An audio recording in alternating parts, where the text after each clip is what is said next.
Today, I have the great privilege of trying something very different today. I welcome back to the channel Garfield Reed. I welcome Prince Charlandin and Rofe, also known as Dr. Ben. Today, we're going to be having a very open discussion with opposing views on religion and the Bible and views on cosmogenesis and anthropogenesis. And this is just going to be an open discussion, an open dialogue back and forth. So throwing it out there to everybody, just jump in. Dr. Ben, first of all, can you just start off by just giving us a brief intro as to who you are? All right, no problem. Shalom, everyone. Ekele. So that's greetings in Hebrew and Igbo. Again, my name is Rofe Ben Sedek Hamagan. Hamagan represents healer, warrior, priest. Ben Sedek means one who pursue higher knowledge, entrap it, decipher, and live it. I was born in Jama, Yaka, which is an Akan name, the original word that gave birth to Jamaica, an Akan term, Jamayaka, Jamaica. I'm a herbalist. I have an integrative system where I fuse various African healing arts into one mechanism. And so I practice under that banner. I'm also a raw vegan chef. So a herbalist, raw vegan chef, and also a Qigong practitioner. Yeah. So that much I can say. And I also ancient Hebrew metaphysician. Prince Charlandin. Shalom Bahashim Yahweh, Hakudesh Israel. Everybody worldwide know me as the Mighty Hebrew. I was appointed a prince by the late International Ambassador and Prime Minister Prince Asiel Ben Israel. I'm the founder of Hebrew Cosmogenesis, Hebrew Anthropogenesis, Archaic Antediluvian Hebrew Symbolism, the Mighty Hebrew University, the Mighty Hebrew Israelite Sovereign Nationalistic Research Team, and a host of other things. Me and my family, we repatriated back to Africa in 2021. So we live in two locations. We live in Tanzania, East Africa, and we also live in Dimona, Israel, Northeastern Africa. I was an understudy of Nasik Eliashiv Ben Yahuda and saw Dr. Kazriel Ben Yahuda in the late Prince Dr. Shaliah Ben Yahuda of the School of the Prophets Institute at Dimona, Israel, Northeastern Africa. I got my MA, my master's in African Middle Eastern Studies from the School of the Prophets Institute. And I also have my MA in Divine Hebraic Fundamentalism under Nasik El-Ram Ben Yahuda, which is one of the Nasikim of the Kingdom of Yah in Dimona, Israel, which helped me shape the Mighty Hebrew University. Thank you. And last but not least, Garfield. Peace. Everybody know me as Brother Garfield. I'm the author of Misconceptions and Misinformation by the Black Hebrew Israelites, Volume 1. Amazon #1 bestseller. And I'm basically a researcher. I don't have the accolades like the brothers before that spoke before, but I'm here as a researcher, and I'm here to basically get better understanding of where these brothers are coming from. And let's agree to disagree and be disagreeable, you know, and in the proper way how Africans know how to do it. All right, but that's where I'll start at. Oh, Brother Garfield Podcast is my channel on YouTube, and you could catch me on Sonetta Studios at times. All right. So let's start off with Rofe. Are you familiar with Garfield's book? I have never read Garfield book, but I've heard of it. From what you've heard, what have you heard? Just misconceptions. That's all. But in terms of details, nothing at all. Garfield, can you give a 30-second synopsis of your book? Well, pretty much the misconceptions of the book is basically a misunderstanding that I think that's been spread throughout the world regarding Hebrews and being Black and Israelites and being descendants and Deuteronomy 28 and just pushing out wrong information about the biblical text. Because I don't look at the biblical text as just theology. There is stuff in there that you could confirm in history and through archaeology. So I think what people do is they pay attention more to a theological part instead of looking at the historical part. So they misunderstand the stories and try to act like the stories are referring to us in a modern day time in the West, which I think they're actually totally incorrect on. But this book actually is very in line with academia.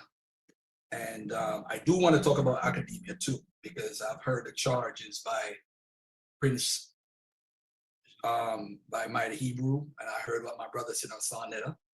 So we're going to deal with scholarship and how people deal with scholarship and academia and how people deal with Eurocentric lens. That's why I made sure I had these on today, because these are some Eurocentric lens. So we're going to deal with all of that today and we're going to have some fun. But my book is basically to let people look at the Bible and have a better understanding of where they're coming from. That's all.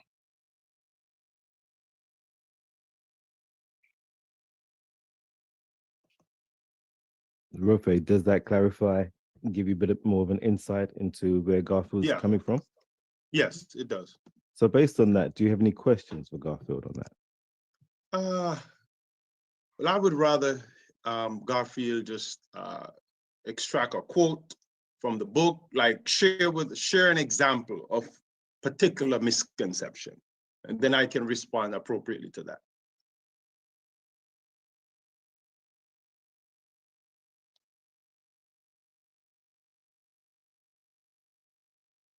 You're mute, Garfield. While he's doing that, is it okay if I come in and just give 30 seconds? Of course. I have read quite a bit of excerpts from Garfield's book. I've been following Garfield since I got introduced, crazy as it is, but not crazy, through my email, through my mother. Her and Garfield would exchange information through Facebook. So that's how I got in contact with Garfield. One of the things that I can say about Garfield Reed's book, it's well scholarly put, yes. His approach method is more or less coming at the One West mainstream Israelites. So, you know, sometimes the banner of One West can overshadow the whole Hebrew Israelite body, so to say. So we're coming by the way of the African Hebrew Israelites of Jerusalem that was founded by the late Ben Ami, the late Prince Asiel ben Israel, and the late Prince Dr. Shaliat ben Yahuda. So I think this approach is going to be very different because of the African Edenic background that we have in our own scholarship body. That's all. Yeah, pretty much what I do is I basically I don't really quote a lot of scriptures in the book. I basically look at things from a historical and archaeological basis. For example, I have a chapter called "The Lost Tribes Have Been Found," and this might be more of a universal comment regarding as far as the lost tribe, because most of us who claim to be African and Israelites, whether it's from Dimona or so forth, they do connect somehow with being people being lost tribes. And what I did with that chapter is clear that notion up, that it's basically a myth that's been blown out of proportion. I don't think any one left in the 8th century BC and ended up in the West, in the Americas. I don't think Deuteronomy 28 applies to the people in Jamaica, in the Caribbean, in America. I think it's a flawed argument that's not based on anything factual. It's just based on faith. So if somebody wants to be an Israelite based on faith, that's fine. Anybody could do that. I could do that right now. But to go around and basically perpetrate this fraud, which I think it is, that we are part of some prophecy that was written allegedly. We don't even know when it was written, who wrote it, but we're saying it applies to us. It's just a game that in 2022, nobody, And I absolutely mean nobody should be playing with black folks at all. And my challenge is, I heard Mighty Hebrew make this statement, and he has to account for this, in that Garfield, somebody had a screenshot one day, he made a comment about me. And he keeps going around saying Garfield is using Eurocentric scholars. And I heard Dr. Ben Tesedek said on Sonetta that I'm looking at stuff through the Eurocentric lens. So I made sure I had my Ray-Ban glasses so I could actually use them while I'm talking to both of you guys.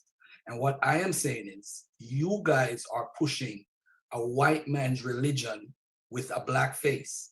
That's what I'm saying to both of you guys. And what I challenge you is, show me that the sources that you use to come up with your conclusions are totally black. I don't want any white source being used and being masked with a black face. Show me that the person's source you're using went out and dug up the archaeology. Show me the translations that you're using, the Hebrew, came from a black man and a black mind. And what's going to happen is, you're going to see the hypocrisy fall apart. So when somebody makes the claim, oh, you're Eurocentric in the way that you're thinking, then you're developing what's called a mind of a cultist, meaning that we are against whatever the white people say, so don't listen to him. And I think our freedom, whether it's Marcus Garvey, whether it's Malcolm X, whether it's even Farrakhan. I mean, I'm talking. You talk about Khalid Abdul Muhammad, somebody who I stood post on in my NOI days. I'm saying that I never looked at Khalid Abdul Muhammad. I said, you're following the white man's religion, so whatever you're saying as pro-black is wrong. I think we've all been influenced Eurocentrically because basically we are descendants of slaves. That's all four of us are descendants of people who are part of the slave trade. That's what we have in common. The truth is, everybody wants to interpret a Bible the way they want to try to encourage people. Hey, you know what? I have the truth. So the Bible cannot help us in 2022. It can't. There's nothing Mighty Hebrew could do in Africa or in Israel. There's nothing Dr. Ben Tesedek could do in Jamaica, can do and preach the Bible and say this is going to come. Nothing is going to come. We've been waiting so many years for things to happen and nothing is happening. And the proof is in the pudding. The proof is in the pudding. There's nothing white Eurocentric thought, white supremacy. As long as what you believe, if it can't stop white supremacy, it's irrelevant to our progress as Black people. And the Bible right now is not doing nothing. All it's doing is creating cults and creating followers. And I stop right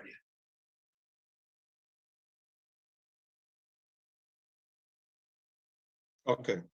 My question to you, Garfield.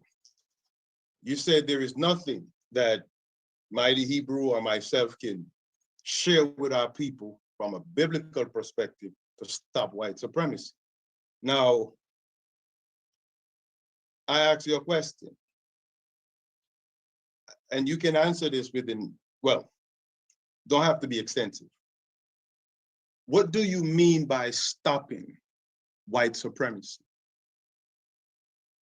White supremacy is basically, no, my whole thing is this. If we walk down the streets, and by the way, Mighty Hebrew is smart to move to Tanzania because he knows if he stays in America, white supremacy plays a major role here more than in Tanzania because he's around more of his quote unquote people. If any four of us right now would go to New Zealand,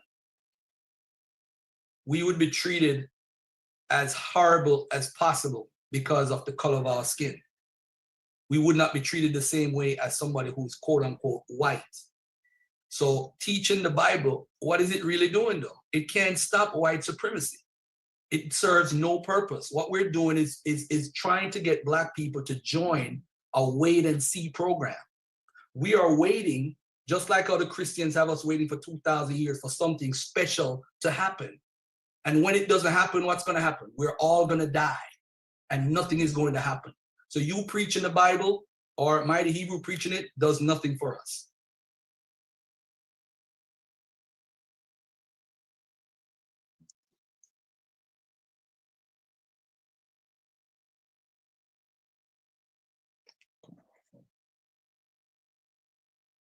Can you hear me?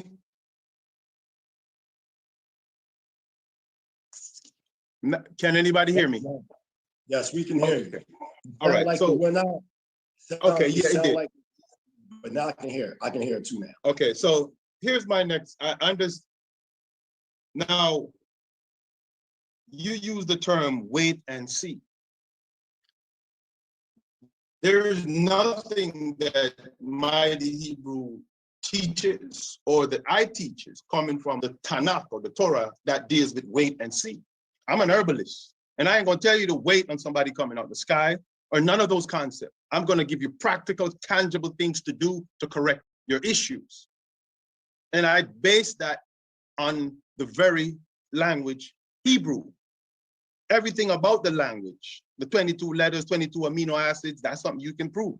It's scientific, it's practical. There's no wait and see. That wait and see is what Caucasian taught us. Within the Hebraic or the African mindset, or the Ibere, it's practical, tangible. So I'm gonna give you one example of what I teach. Now, this brother is not coming from the Torah. He doesn't go to church. He doesn't profess none of these things. His name is Dr. Sirius B.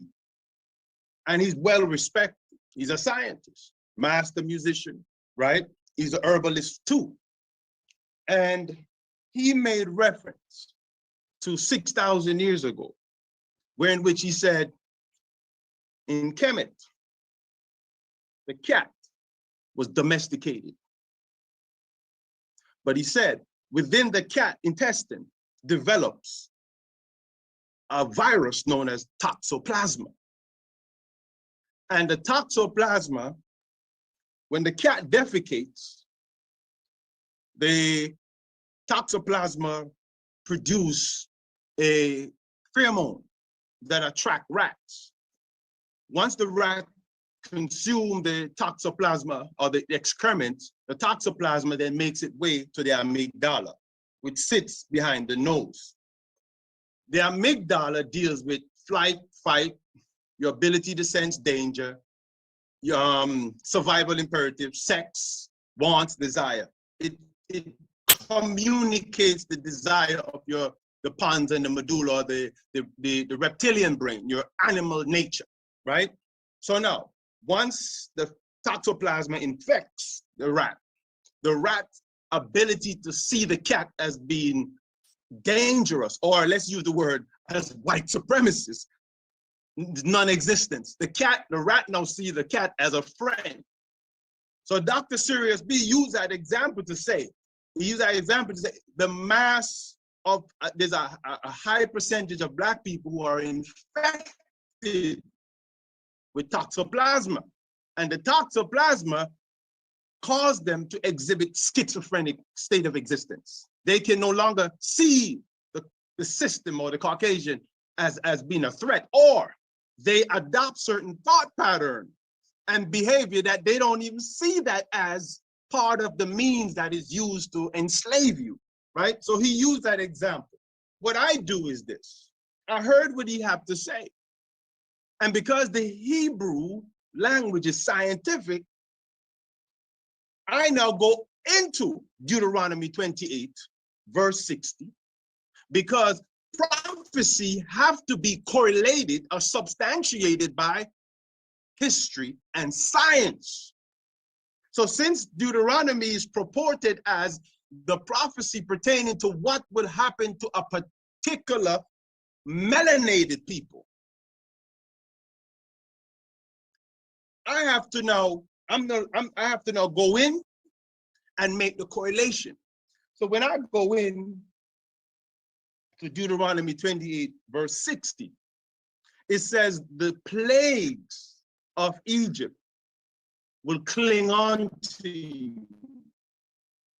Now, when I look up the term plague, the word there is daber, and it's related to the word dabar, which means a thing, or it can mean a created thing. And cling on to you is the word dabak, also in the sense of mitosis. So when I look at that, and I look at the condition in Africa, I look at the condition of our people in Jamaica, and the high percentage of our people that are suffering with viral infection, not just toxoplasma, H. pylori, and a number of others that occupy their endocrine system, the limbic system, and control or cause them to crave things that are adverse to cognition and healthy lifestyle, or to the things that we need to engage in to free ourselves. So I'm able to now go into Deuteronomy 28 and 60 and make a correlation with that prophecy with exactly what Dr. Sirius B was breaking down. It's referring to these viral infection or these pathogenic overload that we have in our biochemistry. Because if you look around you, most places you go today, cats saturate those environments. But it's not just cats. Whenever you consume a diet that is also high in sugars, you're gonna saturate your body with a lot of sulfur. When you consume a diet high in meat, you're gonna saturate your body with also a lot of ammonia. Ammonia and sulfur cause anaerobic condition in the biochemistry, and that causes cell to mutate, and that leads to pathogenic overgrowth, not just toxoplasma. And these pathogens now hijack your thoughts, your behavior, and cause you to exhibit a captive state of mind. So when you look at you melanin people from Nigeria to Jamaica, look at our plates, look at the food that we eat.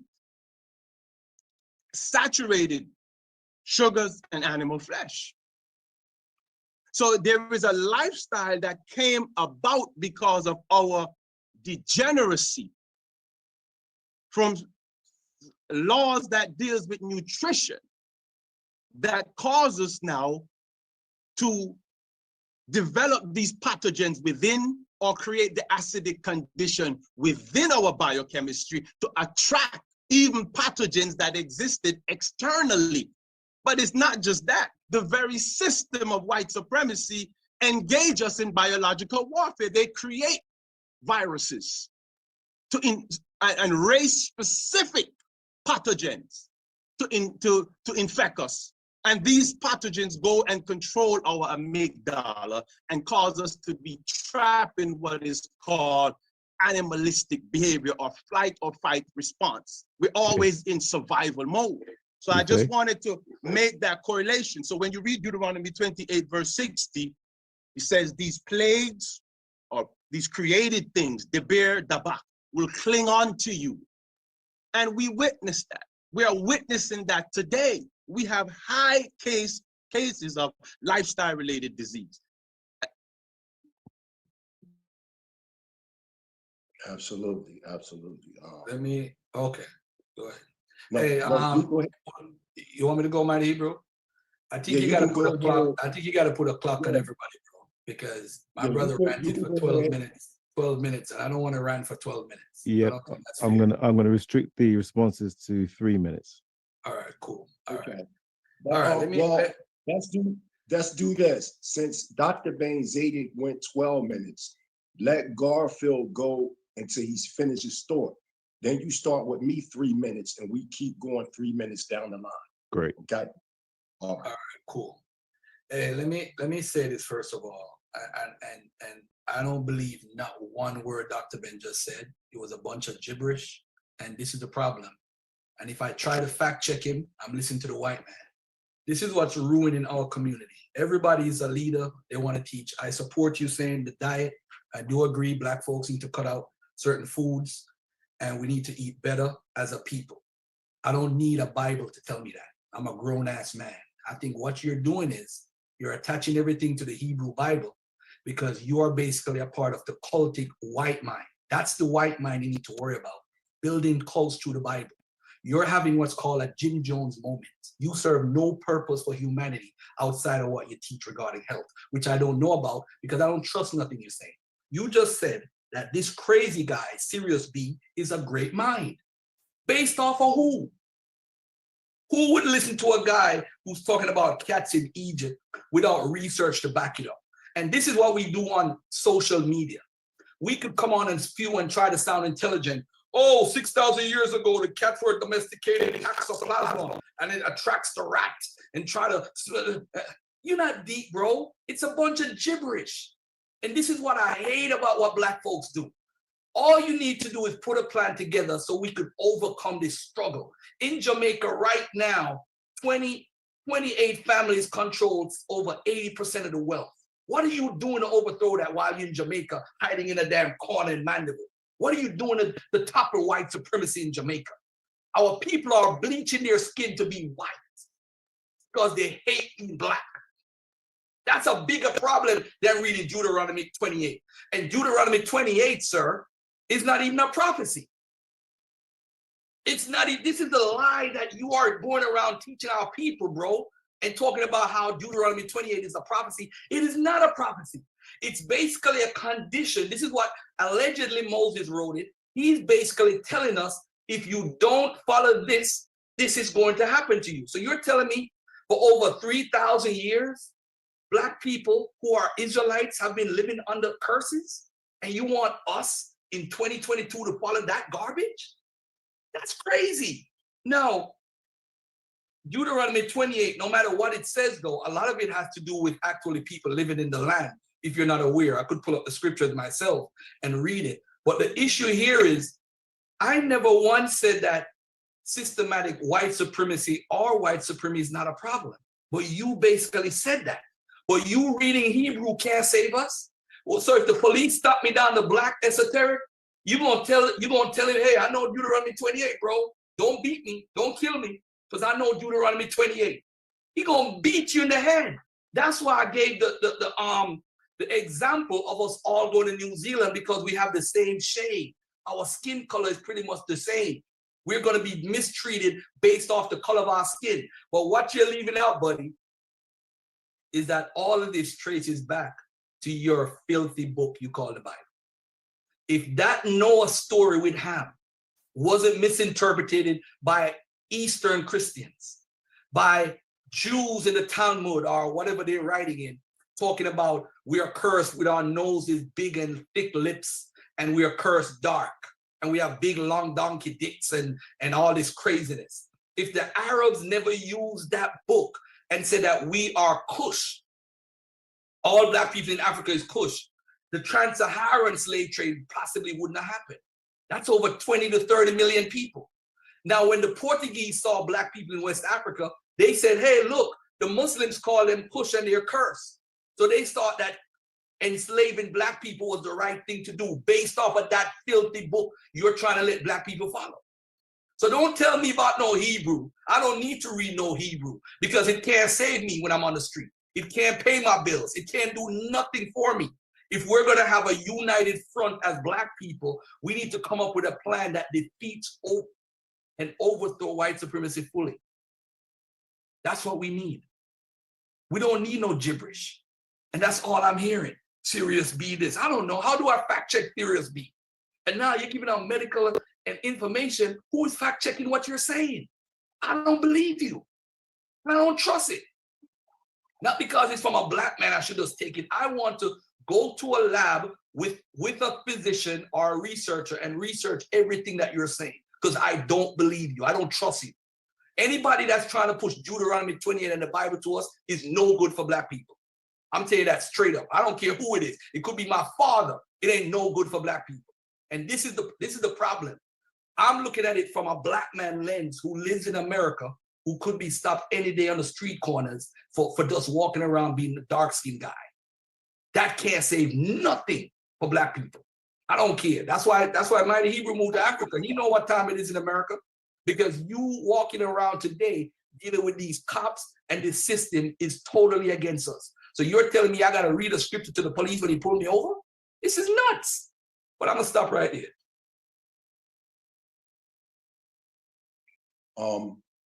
A brief intermission, not to run the show, because both of y'all said some real interesting factors, and I want to chime in. But first, since it's Esoteric Thought Show, would you like to say anything before I bring forth my brief commentary? No, continue the flow. Go for it, Prince Shalindi. Bringing forth order, giving all praise and honor to Yahweh and so the supreme, intelligent, powerful one of our forefathers, Abraham, Yitzchak, and Yaakov. Since we running with a 3-minute thing, I don't want this to be a debate because, like, you know, we talked earlier, we want everybody to get the bird's eye view. But the late Ben Ami said something very imperative. He said, truth has the inherited power to produce the promised effect. So I always heard him say that. And when you look at those, such as the late Prince Asiel ben Israel, and you see this is just one man in our community that has established things we've been waiting for. One might say, why are you bringing this up, Prince Charlene Dean, the mighty Hebrew? Because one of the comments that Brother Garfield Reed was saying was about the concept of a wishful thinking of hope, so to say, of waiting. We're Hebrew Israelite sovereign nationals. We understand that we are God, okay? So having that understanding, we wait for nothing. Our whole understanding of what is defined in Tanakh is either based on 2 fundamental factors, Hebrew cosmogenesis or Hebrew anthropogenesis. So to really have a dialogue with us, you have to understand the thought process that we're coming. Now, I understand you've dealt with many people that have the wishful thinking based on a religiosity of coming into Hebrew thought. Where we at, bro? I want to read 2 scholars. I want to read something from Dr. Yosef A.A. Ben Yochanan. Can you say it for me? Because I can't see it. Because your esoteric thought. 1 minute left. 1 minute left. Okay.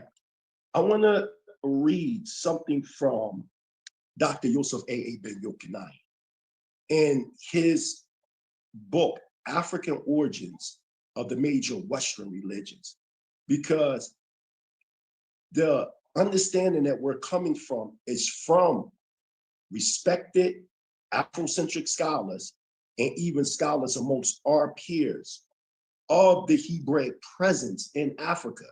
Now, remind the listening audience, we're not them Hebrews that believe that all the slaves that came on the slave ships were Hebrews. There were other indigenous tribes that were not Hebrews that were also on them slave ships. So let me just read this to you real fast, and then I'm gonna stop it and pass it to Baines today. I just want to read the quotation, and that's it. I know I might be just a little over time. It says, in North Africa, just before the period of Christianity's legal entry into Rome, due to Constantine the Great's conversion in the 4th century, there were many Hebrew tribes that were of indigenous African, the so-called Negroes, origin. It says, these African Jews, as all other Romanized Africans of this era, were caught in a rebellion in Cyrene during 115 CE against Rome, Roman imperialism and colonialism. This rebellion also marked the beginning of a mass Jewish, meaning Israelite, Hebrew, migration southward into Sudan or West Africa, along the way of the city of Air and into the countries of Futa Jalan in Senegal or Senegambia, which lie below the parabolic curve of the Niger River's most northern reaches, where the city of Timbuktu, Mali, presently stands. These Jews were were divided into 2 main groups and took separate directions further southward into West and Central West Africa. One group joined the Fulanis of Futa Jalan, from whom the present population of indigenous Africans of Borni and Kamen in Nigeria inherit their Hebrew traditions.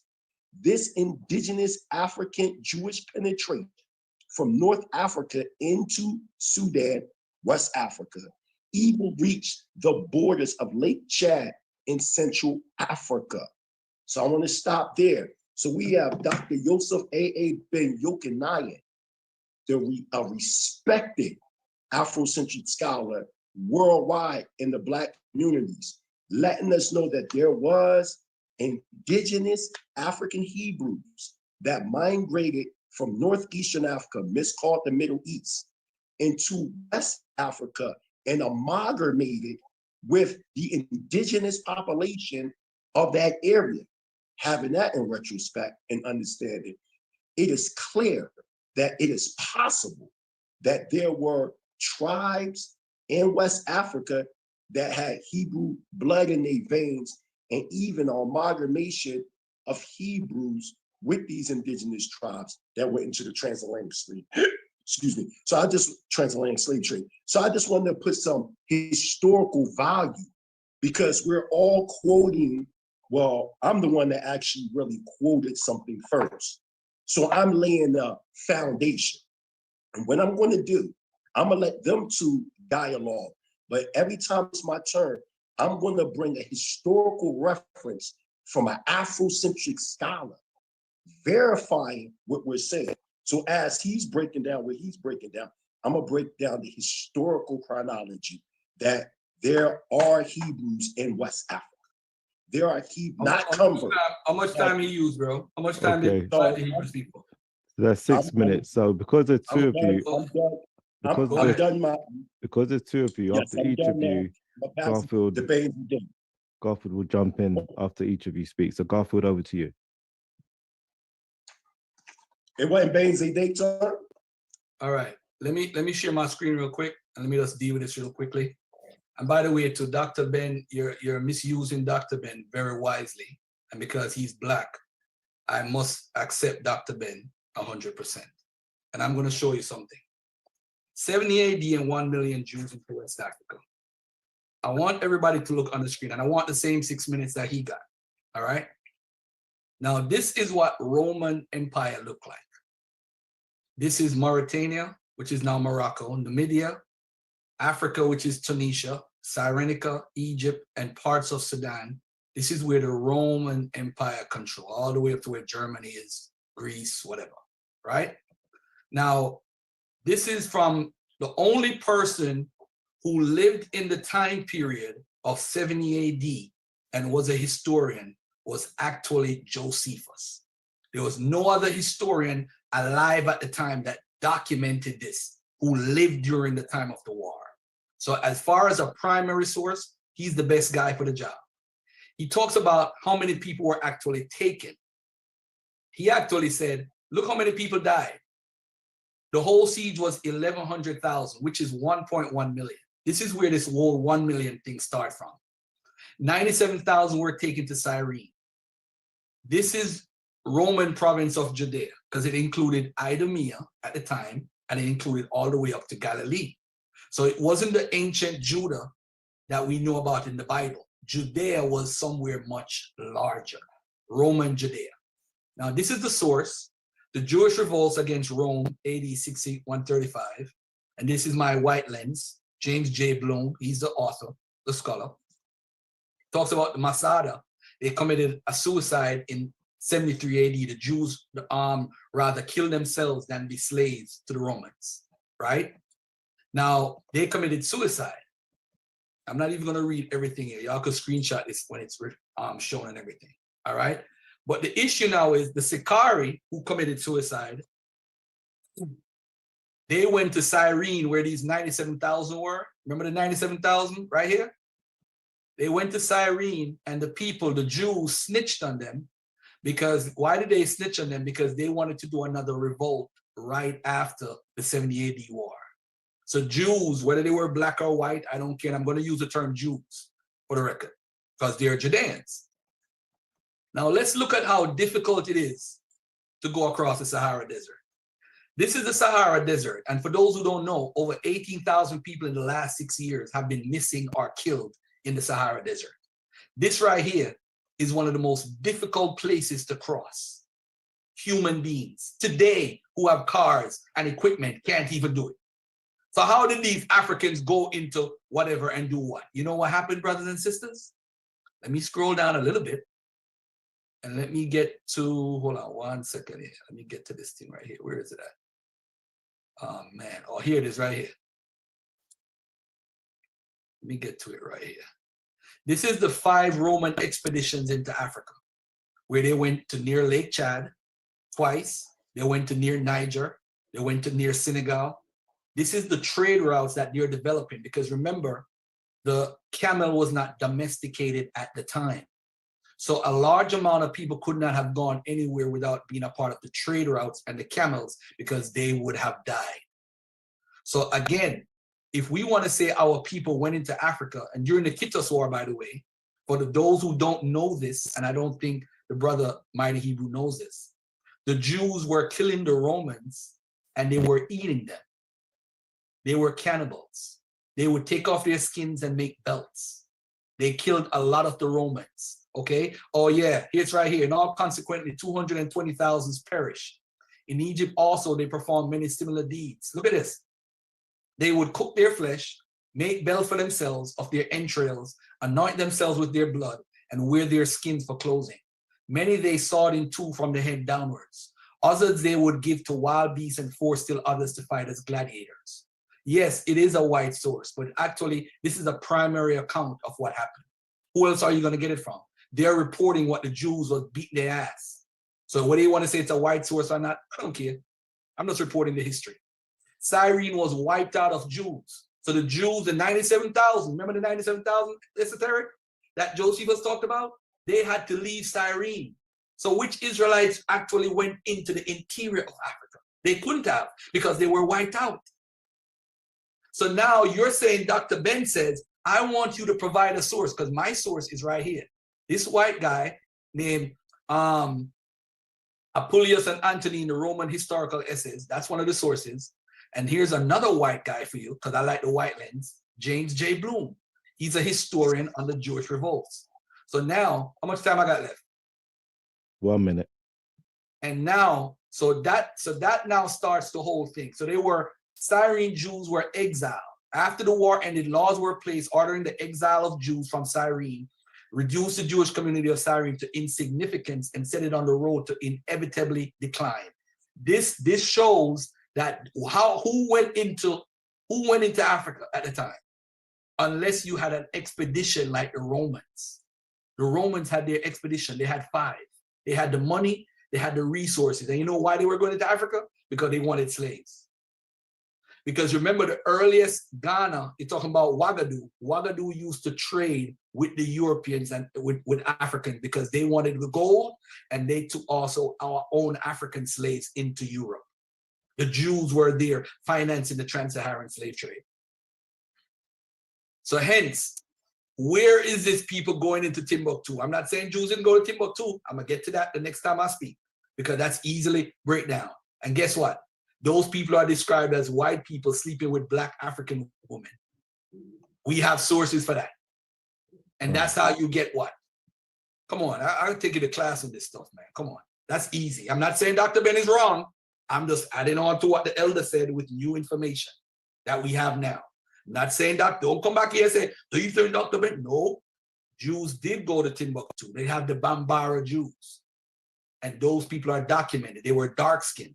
But you also have Jews who came in from Europe who were light-skinned, and you had Jews, the first white Jews in Africa went to Taout, which is in northwest Algeria. They built synagogues and temples. So on the route to Timbuktu, who were the merchants? It wasn't us, because they called the Jews in Taout the Rothschilds of their day. So don't tell me, now show me before we go, I want Mighty Hebrew to show me anyone coming off the slave ship in Jamaica, for my Jamaican brother, and for him to show me any slave coming off the ship saying, hey, I'm a Hebrew or I'm an Israelite. And I'm done. In That's all. response to what Garfield just, not what he shared, his first so-called rebuttal to what I offered, right? The first thing he said, he never responded to the information I presented. He just classified everything as garbage.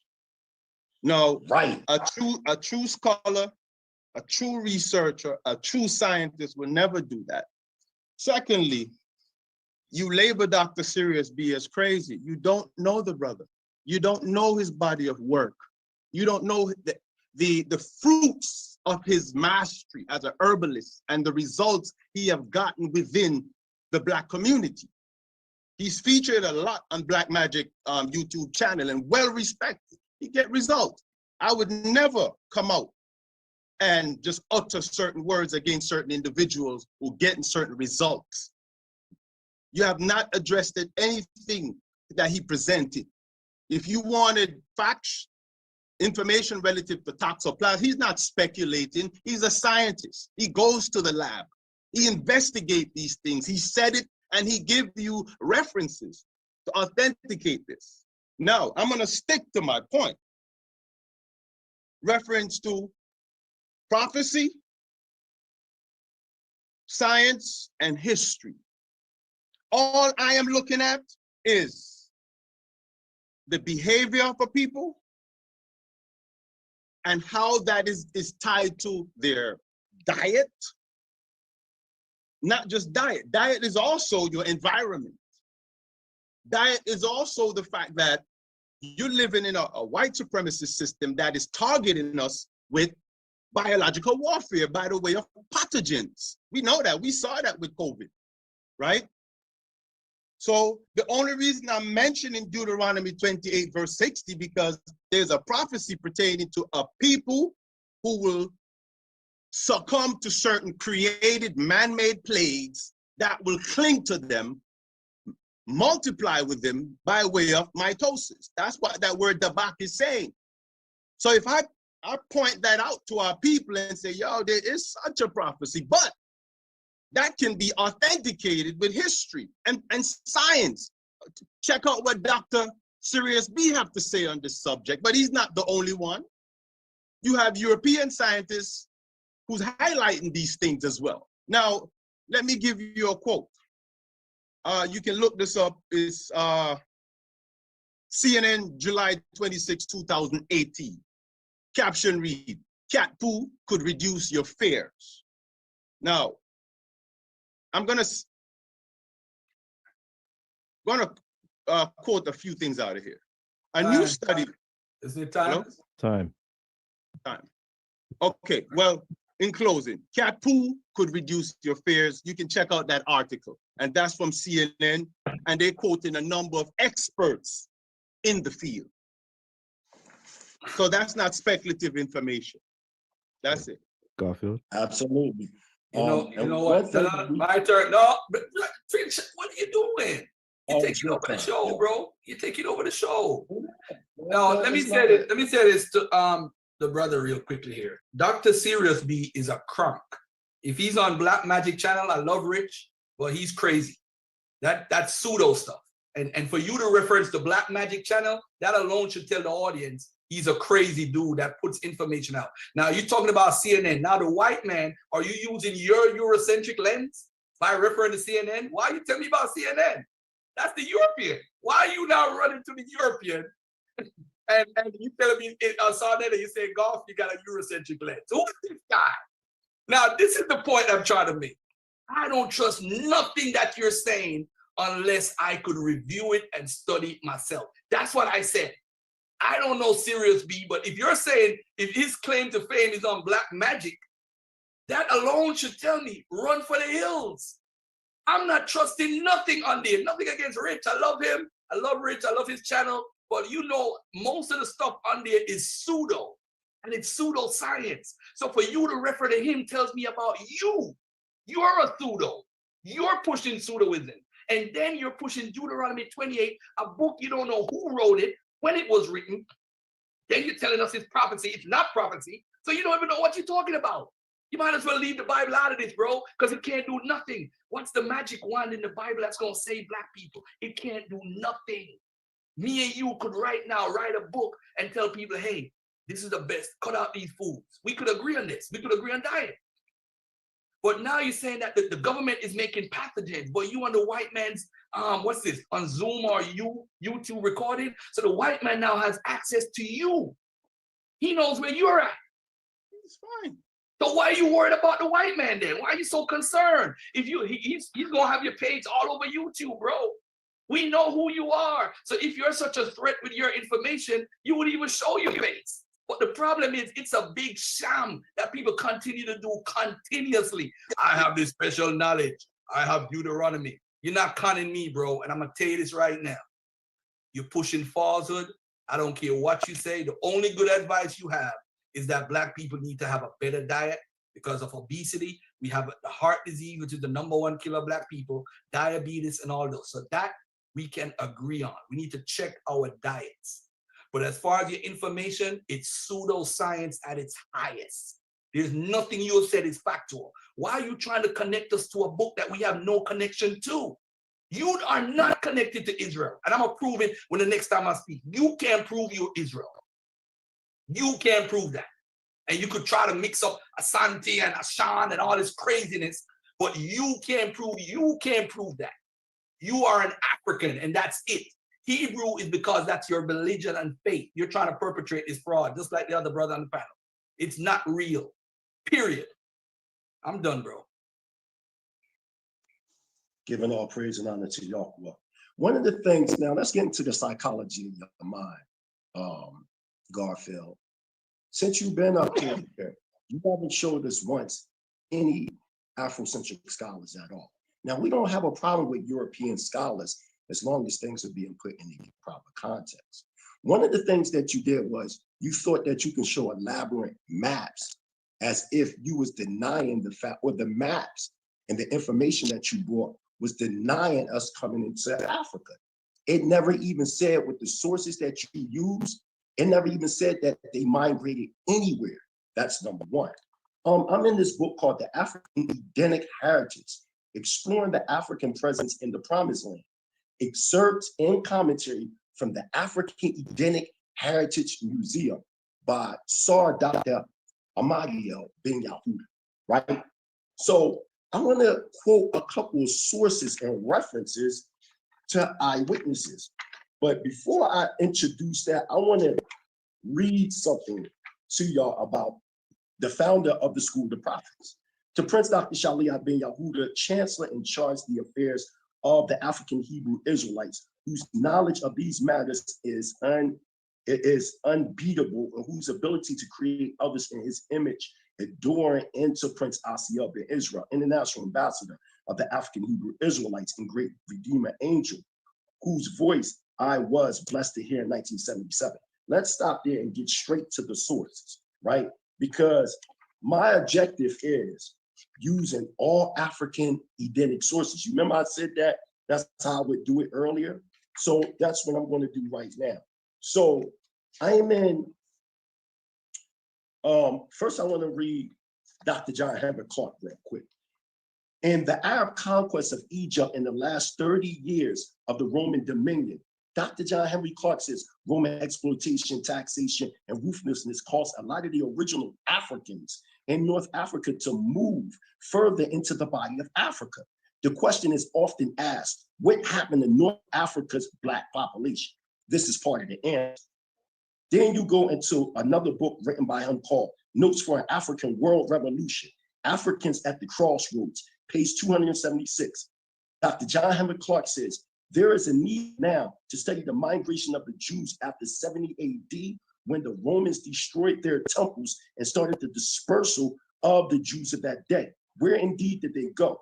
There is some evidence that some of them migrated south into the body of Africa. Also, let's go real fast to Sheikh Anta. Let's go to the book Pre-Colonial Black Africa. On page 233, he says, according to Tariq El-Fatah, which was an eyewitness in Timbuktu, which was written in 1652, an Israelite minority also lived in the bend of the Niger region in Todorma, had made a specialty in cultivating vegetables watered with fresh well water instead of river water. And I want to close out with this. Notice thus far, everybody I'm quoting is the top-notch Afrocentric scholars that all agree. Dr. Ben said, because you said, Garfield, you don't disagree with Dr. Ben. He said in his thesis that these people from Northern Africa, these Israelites, were indigenous African people. I also showed you Dr. John Henry Clark, who clearly said that there were Israelites that went into the body of Africa. I also used Sheikh Enti Diop, where he went to Tariq El Fatah, which was an eyewitness that seen Israelites, black like us, living in the Niger Bend. You keep saying you don't believe none of this. But the thing that Dr. Bainzadeh said, you haven't showed to the listening audience that the people that he's quoting is inaccurate. You said you don't believe nothing he said because you haven't researched it. The funny thing is, did you go to the laboratories of what Europeans said? You see, and I'm not trying to make it a white-black issue, but the way you're presenting your evidence, everything black. Come on, man. Don't worry, Garfield. I'm giving you additional time, Garfield, to respond. Okay, give me the same time. You can expand this time. I don't have a problem with that. I don't have a problem with how long he talked, actually. Okay. All right. Let me respond to him real quickly. All right. Tell me when. That's a good book. Tell me when to start. Whenever you're ready, Garfield. That's a good book, by the way. Okay. You can start. Hold on 1 second. Hold on 1 second. Don't start yet. I'm sorry, Garfield. I didn't have a PowerPoint. I didn't know we was bringing PowerPoints. No, don't worry about it, bro. Don't worry about it. Don't worry about it. It's fine. I just wanted to, you made a point and I wanted to get to something. That's why. All right. Okay. All right. This is The Black Jews. He said it's a great book. It's by Edith Bruder, who got her PhD on the Tudor Parfit. It's a white woman. She's from Europe. Yes. Yeah. All right. On the Algerian border, remember he said he likes this book. It's a good book, right? On the Algerian-Moroccan border, according to a local chronicle discovered at the beginning of the 20th century by the French A.G.P. Martin, the very earliest Jewish inhabitants of Taout and Goraro settled in the 1st century A.D., coming from Cyrenaica. So it seems like from Cyrene, they went to Algeria, Morocco, its border, and were followed by a second wave of settlers who arrived with Arab traders from Mosul. They were mentioned as far back as the 5th century BC in Herodotus. Another tradition from the region of Togurt, which is Taout, in the northeast of Taout, reveals that the Jewish population is so ancient that they are considered the earliest white inhabitants of the area. In the most ancient period, whose tradition was conserved by memory, the country was inhabited by Jews who employed Negro workers and who owned casors and palm groves. So this is distinction. This is showing a distinction. They employed Negro workers, the first white Jews. He acknowledged that the book is a good book. I didn't have to do that. Now he said I don't bring up black scholars, right? I could bring up black scholars. Who is this guy? The Amazing Facts and Resolution by Professor O. Alazi. But look at what happens when you use black sources. He's using a Photoshop stuff by African-American Israelites who put fine Hebrews, and it's actually, this is the original, which is actually the primaries in the Library of Congress, and this is actually the one in his book on the left-hand side.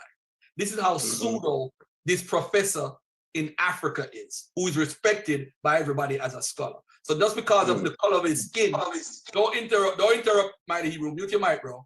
Mute your mic, Mighty Hebrew. Mute his mic, bro. Yeah. So now, as far as black scholars, so I have no problem using black scholars. I don't mind. I have sources in here from African religion. I have all of this stuff. I have here black scholars again. It don't matter what the color of the person's skin is, bro. It don't matter what their DNA is. So let me just say this to you carefully. I never said I disagree with Dr. Ben. I said I'm adding on to what Dr. Ben said. Now, let me ask you this. If you're a real researcher, which I know you're not, you would look at what Dr. Ben's sources are. And that's what's going to kill your argument, because his sources not going to add up to what you're saying. I'm aware of Dr. Ben's books. I've read his books. And what happened is, when he talks about leaving from Cyrene and from Africa, Garfield is not saying that. But you just saw Edith Bruder's book, right? Esoteric. He said it's a good book. But in that book, it's saying in the first century, they were white inhabitants. So that means the Jews coming from Cyrene was what color? They were white. So that kills your whole argument. What are you talking about? And by the way, ladies and gentlemen, during the trans-Saharan slave trade, the Jews were the ones who were financing it. I do have those records. And when the Arabs said that they were Jews and they were dark skinned, that's fine. I have no problem. That don't mean all the Jews are dark skinned, because guess what? They are writing about how they sleep with African women because they want to be in league when they're trading us and enslaving us. So you got to make a choice. Are you the Jews in West Africa? Because those Jews live separately and they partake in the slave trade. So if you want to claim the people that actually enslaved you, you could go ahead. I'll bring those sources up right now, because I have those sources on this slide. So if you want to go there, Mighty Hebrew, you could go there. We could go there all day. I am saying you can prove, and watch this. Watch this esoteric. Watch this challenge, and bet you they don't answer. 700 AD. Show me the West African Israelites. Show me the Israelites in West Africa at 700 AD. Show me them. Show me them, and show me them. Show me the primary sources of them in West Africa. I bet you they don't show me. Show me a slave coming off a slave ship saying, "Hey, I'm Hebrew," or "I'm Israelite," or whatever. Time. I'm good. See, I respect time. See that? Thank you, Garfield. That was good. Excellent. Okay. Go ahead, Benzadate. All right.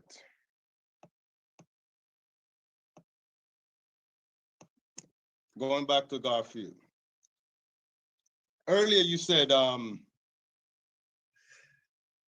you made mention of the fact that, again, you don't believe anything that Sirius B have to say. And you have to go and do your own research. Now, you're going to do your own research based upon, and this is a question, on whose information? Whose information you're going to use to substantiate what Dr. Sirius B is saying? It's a question. Just answer, and I'm going to continue what I'm saying. No, go ahead. Go ahead. Continue. No, I want him to respond. No, I respond after. You respond. Secondly, whose information you're going to use to substantiate this, right? Now, the other thing is, you're saying that I'm using a reference from Caucasian. Now, I told you I am a practitioner, and I see it may not specifically be toxoplasma, but I can also look at the symptoms of certain behavior that my clients exhibit to know, okay, which particular pathogen is exhibiting this. So I'm having firsthand account. This is not speculative information with certain situations, right? That's one. Now, toxoplasma is mainstream. So for me to reveal this has already been revealed. So even if I quote them, not everything they're going to tell you that is deceptive, but there's ways and means to verify what they're saying. So the same way you quoting them, you're saying I can't quote. When I say the Caucasian mindset, I know specifically what I'm referring to. All right. Secondly, I wanted to ask you, when you talk about Black freedom, you can't free a people if they have an issue with PTSD. If you haven't devised a means to address these PTSD. Now, when a person have yeast infection, there's certain behavioral pattern that comes with that. There's a lot of anger, issues with self-worth. You can't free a people if you don't know how to address that. So to just cast what I say about diet like it's minute, it's not minute. It's one of the most critical area. I'm leaving the history to Mighty Hebrew, to Nasi. But when it comes to psychology and biochemistry, I'm sticking to that point. You can't address these things. You can't free a people if you don't know how to address their biochemistry. And when you go into the book of Numbers and Leviticus, and you begin to look at some of the law that Moshe brought forth, you realize Moshe was dealing with the biochemistry, the PTSD. We can go into that next round, but you have to address these issues, the parasitic infections, what is causing it, the PTSD, because they alter the thought pattern of the people and prevent them from discerning what's right from what's wrong. So you can't just throw a plan together for liberation without addressing the biochemistry, the psychology. Garfield. All right, set the clock, I'm ready. All right. Let me just respond to what you're saying. Again, you're just basically ranting out of emotion. And since you deal with psychology, obviously you are emotional at this time. And I'm diagnosing you because I'm gonna be a fake doctor too today and say I'm Dr. Garfield and I'm gonna diagnose you. That is total garbage. Now you're saying, how am I gonna verify it? So you're saying that you're gonna come to my black people that I love, and you're gonna say that you could come and teach us anything you want, bro? Come on, bro. And we shouldn't fact check you. You got the cure. You got the cure for cancer, don't you? Don't you got the cure for diabetes? Don't you? We shouldn't fact check you, bro. How stupid do you think black people are? How stupid. That's why I wore these Ray-Ban white glasses, because I got to look through the European lens. I got to look at you through these European lens you went and saw that and talked about.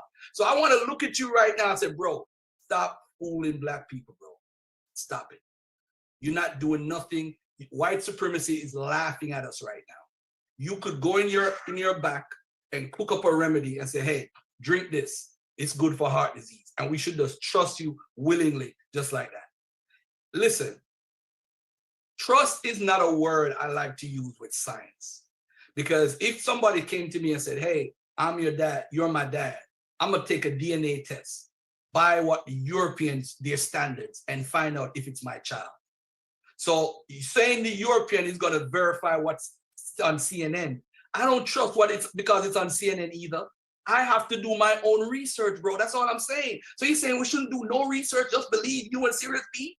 You gonna really, as serious as a grown man, gonna tell us, yo, let's trust me because I got my head wrapped up and I look like I know a little something, something. Come on, bro. And I did agree with you earlier that the diet is very important. So let me agree with you so you don't say that again. We have to do better. Heart disease is the #1 killer of black people. Diabetes is a killer. Cancer is a killer. Those things are related to your diet. So I agree with you when it comes to diet, but I don't trust your way of giving us because I don't know you. I don't know what you're cooking in your backyard. I don't know, because anybody could come up and say, hey, do this. You trust Serious B because he's doing the same nonsense that you're doing. So you're going to trust him. But I'm going to tell you this. You remember Esoteric, I asked him, provide evidence that anybody came off in Jamaica, because you in Jamaica now, you where my mom come from, Manchester, so I got nothing but love for you. All I'm saying is prove anybody came off a slave ship in Jamaica and said there was a Hebrew or an Israelite. Provide the source, and the same thing for Mighty Hebrew. Show me anyone that came off a slave ship and said they were a Hebrew or an Israelite. And I got one more, I'm gonna read this after he speaks, because I'm gonna show him Bruce Haynes, who came on my channel, African-American scholar, he studied Hebrew Israelism and the root of it for his type of sake, not One West. And I'm gonna show you what he said after you finish speaking. Thank you. I appreciate your scholarship, Garfield. Very excellent. One of the problems you constantly are having is, nowhere did Dr. Benzie tell you just to believe in him. Furthermore, Dr. Benzie has been a Rofe in African Hebrew Israelites of Jerusalem for many years, and we have results of the healing element. But let's get to the point as to what you were saying. You said I said that the book, The Black Jews of Africa, was a good book. Sure, it's a good book, but that don't mean I agree with everything in the book. Second, you keep bringing up quotations from European scholars defining the Jews from North Africa coming into Tum. And it's around the 6th century AD. They were white. The problem with that is white in many of these old writings is defining illumination and not necessarily skin color. Like if you come to Tanzania right now, the Tanzanian natives call us white because of our complexion, and not necessarily, and you could be dark and they still call you white, not because of you know, we coming from Europe or anywhere like that, or America, but they define us as light or white, actually white, based on our illumination. But I want to read something to you, right? Eyewitness account out of this book called Black Song, The Forge and the Flame, written by Dr. John Lavelle Jr., page 31 and 32. This Afrocentric scholar says, if the American white man fancies that he was the first to teach the Bible to his Black slave, he is quite mistaken. Mungo Park, as affirmed by Marlon L. Stokely, found that Kantuma, the Catholic schoolmaster, had Arabic versions of the Pentateuch, because at that time, Arabic was the language of diplomacy between the 5th century ACE and the 15th century BCE. Let's continue on. The Psalms of David, the book of Isaiah. Let me go back up. Catholic schoolmaster had Arabic versions of the Pentateuch, the Psalms of David, and the book of Isaiah. The unlearned Mandinkas entertained him with stories of Joseph and his brother, Moses, David, and Solomon. They gave out the story as part of their own folklore and were very much surprised to learn that white men had heard of them. If many slaves already knew a great deal of the Bible, the whole pattern of the origin and development of the backgrounds of the spiritual in America will have to be reconsidered. Also, you told me to go to some people around 700 ACE to see if we have sources of that. Well, I do. So let me give you the sources real quick and read the quotations, because you said, oh, show you any sources, right? So here I come to the next round because I got them right here. Wow. You know what I'm saying? Okay. All right. Are you ready, my brother? All right. So you already started for me. Look at this, ladies and gentlemen. This is from Bruce Haynes. Okay. He's an African American, and he studied the groups that this guy is affiliated with. The majority of Africans in North America were brought from West African societies which regularly practiced ritual circumcision, the ritual slaughter of animals, and the separation of women during menstruation. These so-called Hebrewisms invoked by Black Hebrew groups such as the Harlem-based Commandment Keepers and other Judaizing Africans and African Americans have been frequently dismissed as inauthentic cults. Oh man, this is from my brother right here, Dr. Bruce D. Haynes, Jews of African Descent in America. The first modern day Black African or Negro to undergo a formal conversion to Judaism was discovered in the record of the Inquisition of 1474. Isn't that something? Why do they need to record when Black people was converted to their religion? Why, if they are already Black? Why would they need to do that? Let me show you another example of something else. And by the way, too, again, he can show no source of anybody coming off a slave ship. Neither him or the fake doctor above me can show any damn body coming off a slave ship saying that they're Hebrew, Israelite, or Jew. They can't show it. They always called Negroes. That's all they were known as.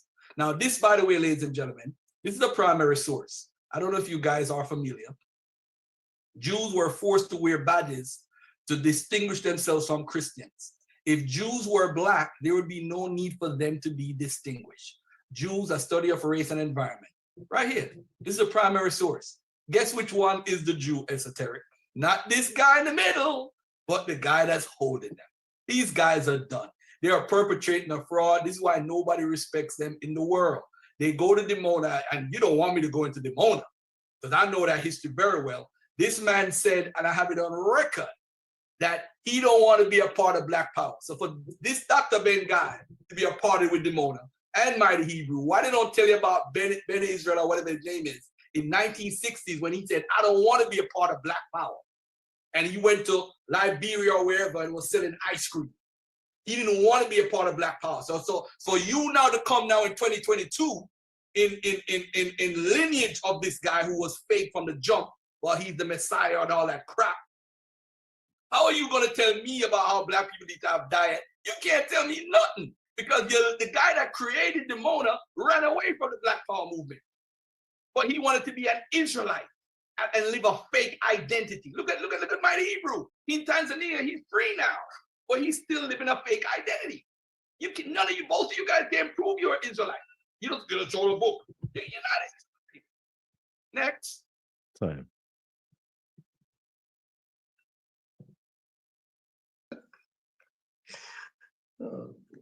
Go ahead, My Dr. turn? Daisy.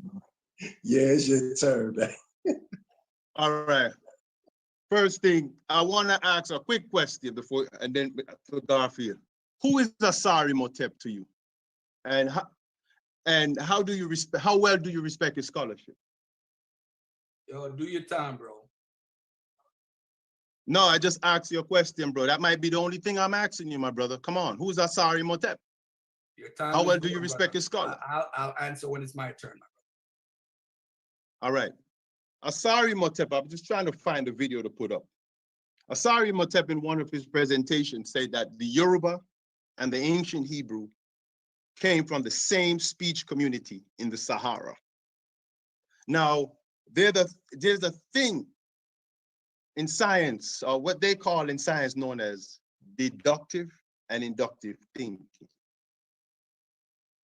Inductive thinking or spatial awareness, you look for patterns, right? Asari, you look for patterns. And once you begin to see certain patterns with certain things, there's a level of, there's a connection. There have to be some level of connectivity over a period of time for you to have those kind of connection, right? Now, Asar Imhotep used that same reasoning in showing you the connection between the Yoruba language and the Hebrew language. Now, Hebrew is also defined as by European as an Afro-Asiatic language, right? I'm gonna stick to the African aspect of it. So I'm gonna use the language and show you something here. The Yoruba have a term known as Ashe. The Hebrew have a term known as Asa, and they both carry the same meaning. The name Moses is actually coming from the same root as Ashe, and it means a master doer, a master alchemist, right? So you find the same concept in Hebrew and you find it in Yoruba, but not just those two languages. You find it in other languages in West Africa. And these are one of the ways you demonstrate what you call, one of the linguists that Asari Motep quote, G.J.K. William Dunn, right? He demonstrates the genetic relatedness between certain European language and, no, not European language, between a number of languages in West Africa, right? So Asar used that same premise to show you the genetic relatedness between Yoruba and Hebrew, which means then Hebrew is not a European language. If you're gonna say Hebrews are European, then the language have to fit where they're from. Time. There you go.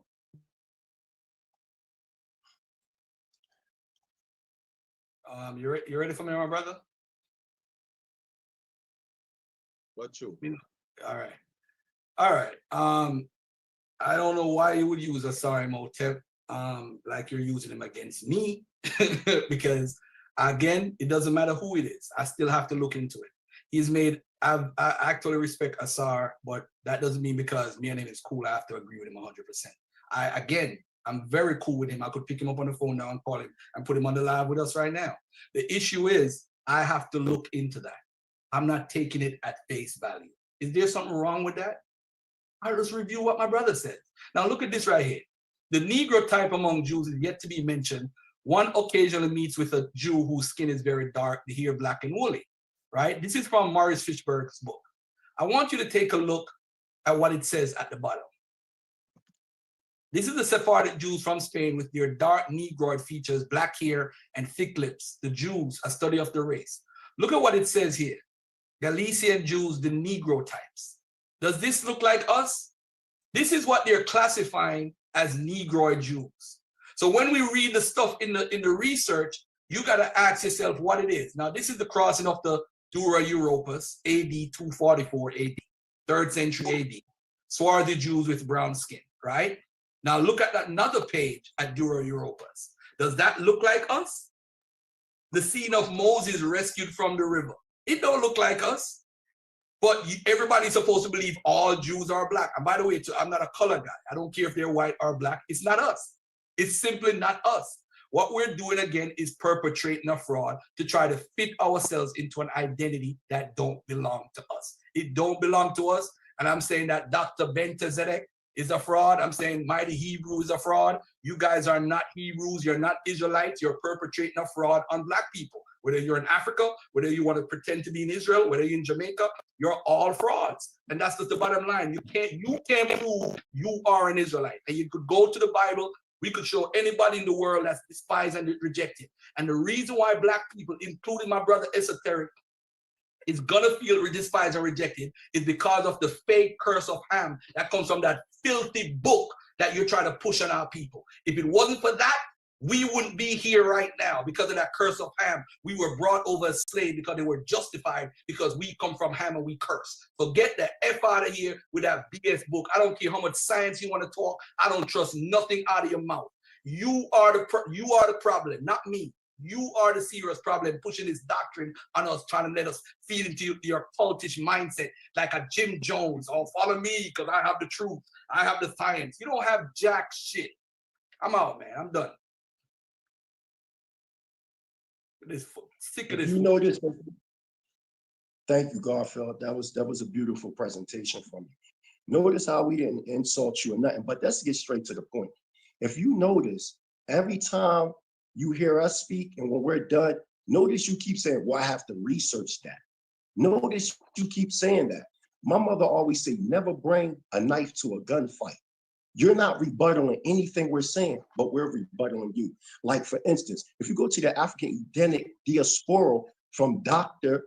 Shar Ahmadi Ben Yahuda, he says, historically, it is known that a majority of African Edenic peoples who live in the Americas descended from the ancient African Edenic Hebrews who migrated after 70 AD across Africa, Eden, over a 1,000-year period ending up on the west coast of Africa. Many modern tribes of West Africa have been documented to practice Hebrew Israelite customs, thus verifying their presence. The great European slave trade that brought many African Edenic peoples to the Americas had its beginnings and concentration in West Africa. There are an untold number of Black African Hebrews scattered throughout the United States. Let's stop right there. So he makes quotations basically that don't have anything that we're saying or have anything to do with what we're saying. So thus far, we use all Afrocentric scholars. We use Dr. Ben, we use Sheikh Anta Diop, we use Dr. John Henry Clark, we use Asar Imhotep, who I listen continuously where he says that Hebrew is an Afro-Asiatic language. Basically, he says an African language that goes back into the Sahara. We're using all Black scholars. And then you juxtapose, because Sirius B was on Black magic, he has to be pseudo. These are your arguments. You clearly said that you basically don't know anything that we're talking about and that you have to research these things. Another thing, you bring up a book that is defining, not doctor, but Rabbi Wentworth A. Matthews from out of Cammon Keepers. You haven't shown anything what this man said about Ben Israel. Ben Israel, what you mean? Adonenu Rabbeinu Ben Ami Ben Yisrael? That's what you're talking about? Show us a quote where he said that. You're saying he ran. He was with all the major prominent leaders, him and Prince Asiel, bringing Dr. Khalid Muhammad. He said that we were Hebrews. Farrakhan, he said that we were Hebrews. You got quotations from Malcolm X saying it. All these different, Elijah Muhammad, all these different people saying these things, but you saying it's false. Also, you said, oh, you can't show no quotations of us being in West Africa. Well, let's go to the city of Lam.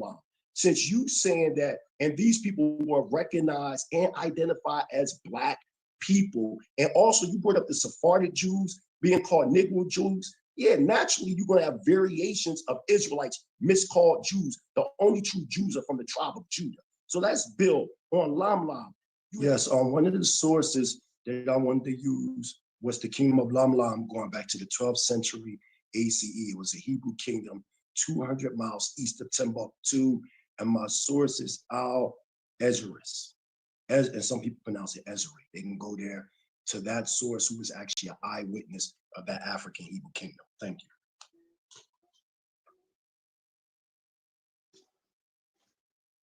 Okay, Garfield. Yeah, we got to be careful with the lamb because when Rudolph Windsor talked about the lamb, he actually, I don't know if you guys respect Rudolph Windsor 100% or how y'all look at it, but he actually said the lamb was a set of white tribes. And that's what he said in his book, Babylon and Timbuktu, just for the record. All right, so y'all could go to Babylon and Timbuktu, and I actually have an article. We got to be careful also with the Arabic sources, because the Arabic sources, right, how they look at their sources, they'll have a source from the 9th century, and the person would be with the same neighborhood where the lamb was, and then they'll have a source the 10th century, where the same place the lamb was, and they'll use a different name. So the lamb, you know, people are saying that they use the word Jews. So there's a little controversy going on. I don't speak Arabic. I don't know it, but I have the actual book by John Hunwick or by Nehemiah Letspin or whatever his name is. And he actually breaks down what the lamb actually is. And it goes back to another source. So he, I think brother Mighty Hebrew was talking about Idrisi. That's what he was talking about, Mighty Hebrew, Idrisi. So I think Idrisi used somebody else. And they say that the source that he used actually never said that, and they said it's something else. So the whole lamb thing is a big controversy. But at the end of the day, we got to be careful with these Arabic sources and how we look at them. All right. But let me say this: whenever you think about Jews in West Africa, it's well documented. We have a lot of documentation of Jews in West Africa. We have the Timbuktu. I have this book about Jews under Islam where it talks about the trade and it gives the names of the family members and everything. So when we look at Jews in West Africa, it's documented. My only problem is, as I told Mighty Hebrew earlier, is that we are stuck because the Jews that are documented are actually sometimes helping with the actual slave trade. So we're in a bind now. So if there are Jews in West Africa and they're taking on slave ships, as I said when you wasn't recording, my brother, did they have something called divine amnesia? Did they forget? Because we see them coming on following practices of the Akan, the Asante, the Igbo. In Jamaica, you have Uno, you have certain dialects. There's a guy in Jamaica that was, I think he passed recently, that was speaking like an original dialect that's connected to the Twi language as far as linguistic is concerned.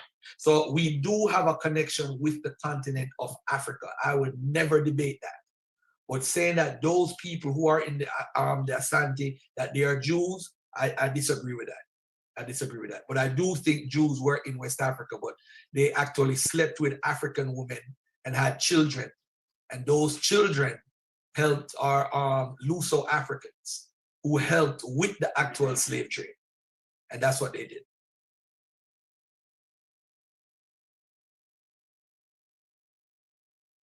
Okay. It's Dr. on you, Ben. Dr. Ben, today. Yeah, sorry I got cut off earlier. Now, again, we know that the term Jew is coming from the word Judah. The 12 tribes of Israel would necessarily be classified as, or what is called as Jew. So we can't just put out a blanket statement as Jews in West Africa. That's one.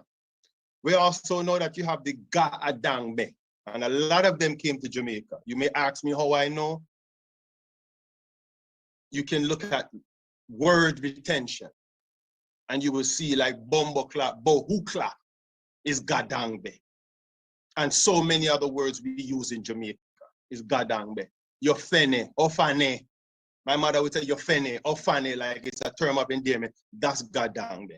But you find Bohukla, Ofane, you find all those words in Hebrew. I can show it to you. But the Gadangbe have a migration story coming from Northeast Africa. What is called Israel, those regions, Ethiopia, etc. So they're telling their story. So they're telling their story. The other thing now, you even mentioned terms like Unu.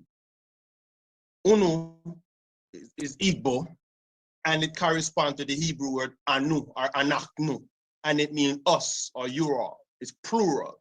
So when you look at genetic relatedness, you find a lot of terms used in West Africa, you find it within the Hebrew language. So that is showing you that there is some level of genetic relatedness, but not just that.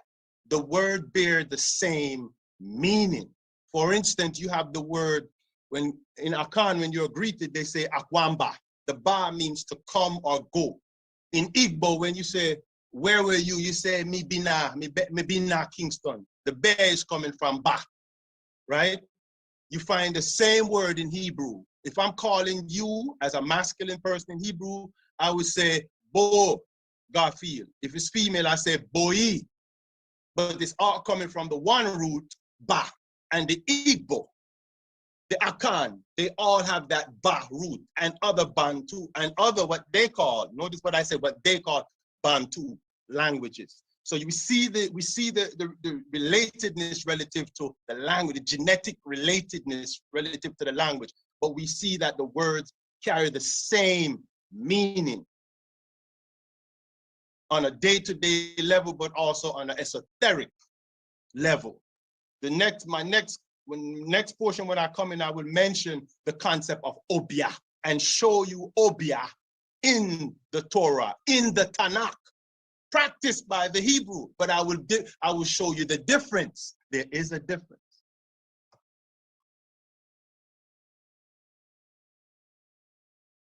Yeah, let me say this real quickly regarding the I brought up my notes on my phone, but it's not clear. It's thinking about the lam real quickly. Nayamiam is undoubtedly a variant of Narmam, which together with such terms as lam, dam, Amina, and Barbara appears in the works of the medieval Arab geographers from the 11th to the 14th centuries. The dam, according to Al-Baka, are the people who eat anyone who falls into their hands. On the land, described how the people of Ghana make raids on the land of the Barbara and the Amina and capture their people. The Amina follow the religion of the Majus. That's according to Al-Idrisi, 1154. So they were actually saying the Lam were, depending on which author is saying that they were cannibalistic people. But in another area, the Arab people call them Jews. So now when they call them Jews per se, or whatever word they use, remember the Arabs don't like Christians or Jews. So they might call some people in the writings Jews or Christians because they don't like them. So we've got to be careful with the Arabic writing. As far as the linguistic stuff with Uno and so forth, I'm very familiar with that. And there's a YouTube channel that I actually watch a lot about the linguistic connections with, there's some serious scholarship in Jamaica on the linguistic connection. Nobody doubts that at all. As far as the Hebrew part, I have no idea. I've heard a lot of claims. The Gadangme people are in Jamaica also, and the Mende people from Angola, because that's actually in my genetic makeup, in my DNA. Well, when it comes to being a Hebrew, there's a lot of words that people use, and I've seen a lot of information on it, and it seems like you might find a chant of a word, but I've not seen a regular connection, just like how we would say mother, father, son, brother, sister, some basic terminology. You know, when you're doing a cross-comparative linguistic analysis, you know, you try to match up words and see if they fit. I would love for Ben to do that and see what we could come up with. Then we could talk about relationships with words. But you do have words in culture, because of course Jews was there. So you're gonna find words that don't make the Akan and the Igbo and the Gadangme people. They do have a tradition, but there's an African study, my brother, about the Akan people, and the Akan people included, you know, the Asante, the Fand, whatever, and they actually use their actual oral tradition, use anthropology and archaeology, and some of their oral tradition actually agrees with science. So you have some Africans who are actually doing that work to trace storylines. So that's a study I think a lot of people need to get into. That was definitely some good information that you just brought forth, Garfield. I'm gonna let the linguistic part go ahead with Bainsy D. You mentioned From Babylon to Timbuktu by Professor Rutherford Yehuda Windsor, who's actually his brother Cole Windsor was a personal teacher of mine in Philadelphia, Pennsylvania. When you actually look at Babylon to Timbuktu, it was a book dealing with comparative study. And you brought up Babylon in Timbuktu, saying that Professor Rudolph R. Windsor said that the people of Lam Lam were white. That's not what he said from Babylon in Timbuktu. What he did was make a quotation where certain scholars tried to say they were white, but in fact, they were really black people. To bring up the cannibalism part, that's either here or there. Many African tribes fell into a form of savagery and dealt with form of cannibalistic ways and art. When you actually look at Deuteronomy, the 28th chapter, it said we would eat our own children. So in that retrospect, if there were that, then that's what it was at that time. It could have been for many different reasons. It could have been starvation, whatever the case may be. But the point, Lam Lam did exist. It did exist because we can go on the ground and them areas, we still have Hebrews there. But let me just read something to you real fast. I want to read out of a book from Mary Benson called Nelson Mandela, the Man in the Movement, page 17.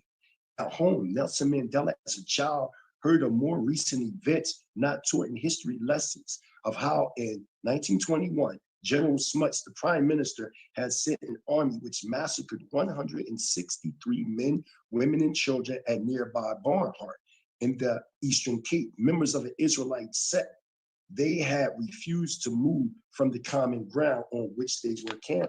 Also, to back that up, we can go into Robert Eggers' book, because they chose the plan of God on page 1. On May 24th, 1921, a force of 800 white policemen and army troops gathered at the place called Barnhart, 5 kilometers southwest of Queenstown of the Eastern Cape. The government had instructed them to confront an African prophet, Enoch Gojuma, and his religious group called the Israelites. And they were Old Testament, by the way. When the battle was over, nearly 200 Israelites lay dead and many others wounded. We know this battle as the Barnhart Massacre. The thing that I'm saying, Garfield, is we can go on the ground and we can see Israelites all throughout Africa. You did admit now your theses have changed that there were African Hebrews. You didn't say they were black, they were white, but they were people of color. All I'm saying is that we have Dr. Ben, we have Dr. John Evan Clark, we have Sheikh Antis Diop, we have Prince Asia. We just have all these scholars that's saying we even on the ground and we're seeing these things. So if we can acknowledge that the Icon people came on boats and others, then it could be possible that there were some Hebrews that came. And remember the old saying, Africans sold Africans. Okay, so let's say if we did have some Hebrews that were part of the transatlantic slave trade, there were many African tribes that, thank you. Yeah, with the let me just clear up the lam lam. The issue with the lam lam, let me just repeat what it's basically saying. The issue is not if lam lam were Jews, and you have to go back to the folks who actually translated it. What they're trying to tell us, all right, just to be on the up and up. The book is Islam in West Africa, Religion, Society, and Politics, 1800 by Nehemiah Levitson. The gentleman that actually translated this stuff was, wow, I forgot what his name is, but he's the one that translated all the stuff into English. But what they're saying is that it doesn't mean Jews as far as Jews. That's what they write in the English that we see. It appears in the works of Arab geographers from the 11th to the 14th centuries. So the word lam lam is used, or dam dam, or amima. Amima is A-M-I-M-A, and the word Barbara. So they use that word, all those words interchangeably. So Al-Barka, who wrote it originally first in the 11th century, he said those people, the people who eat anyone to fall into their hands. He describes how the people of Ghana would make raids on the land of the Barbara and the Amima and capture their people. The Amima followed the religion of the Majors. Al-Idrisi now in the 12th century called those people Lam Lam, the people of Barisa, Sela, and Ghana, and make forays into the land of Lam Lam and capture its inhabitants. Now watch this now. They bring them to their own, this is the part that a lot of people like, they bring them to their own country and sell them to the visiting merchants. Now this is not during the slave trade, this is way, way before. I don't know what they did with them or where they did, but the Muslim kingdoms of the Sahel and the uncivilized, allegedly cannibalistic inhabitants of the interior on account of their paganism, and that's by Al-Zuhuri. No one enters your country and no merchandise is imported into it. Now, as far as African scholars saying certain things, again, African scholars, again, are using other people's works. And those people's works, we can't act like because Ben Amin or Dr. Ben or Dr. Clark use it, that means it's right and exact. What we need to find out is who they're using. And of course, they're using the Arabic sources, because I think Dr. Clark mentions this a lot. So there again, it's not us. It's the Arabic scholars who are writing about these people. And they're writing about them. They're basically saying they're not Jews, they're whoever they are, but they're trying to classify them in that because of their dislike for Jews. You know, that's basically what the scholarship is saying. But as far as when our scholars say anything, I don't take anything at face value, family. I have to research it and weigh the evidence from all sides and look at it. Because every culture nowadays, especially in Africa, is claiming that they come from Israel. Almost every culture. So you're going to find communities springing up all over.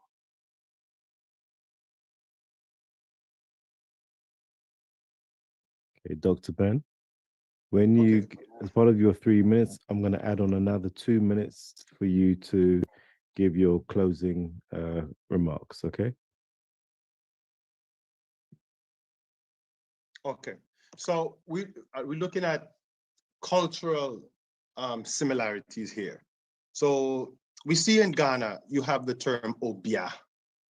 And we see in, I believe it's 2 Samuel's, I think it's 6 or 16, where Saul visit the Ob, the Baal Ob, to channel the spirit of Samuel. And that word there, Ob, it means bottle in the sense of, you got to see within the cultural context, in the sense of channeling or capturing a spirit. But it also, yes, is also dealing with channeling an entity. So that word Ob come from the word ba, which means to come or to enter. And that same word, the root word ba, formed the word nabia, which means prophet. So on one hand, you have a Ob, one who knows the sonic keys or the means to channel a particular entity, to communicate or get certain information or use them to carry out certain functions. And then on the other hand, you have a nabia. And a nabia is one, according to, within the Hebraic tradition, a nabia, the Most High said, I reveal my secrets to my servants. The key word here is the servant. That means there have to be a particular lifestyle that comes with that. I reveal my servants to my nabia, the prophets, the nabia. So no, the difference is one have a particular moral obligation. I ain't defined what that yet is. What I know here in Jamaica, a lot of those who practice obia, and I'm not saying it's bad. What a lot of times they can be paid off to do certain things, right? And to cause harmful things to happen to people. So in that sense, it has a negative stigma. But when you learn the true root of the word in Ghana, it really means one who knows the ways and mannerisms, the mechanisms to connect to certain forces. But that same word, bia, obia, is come from bia. It really means the mitochondria DNA, because it is the means by which you connect to the earth, psychic channels, to tap into the mycelium network, to connect with these forces. So you find the same word, bia, as a child root of ba, and it makes up the word nabia also. So I'm not shedding a negative light on it, but one have to go deeper into the etymological root of it to understand the difference in functions.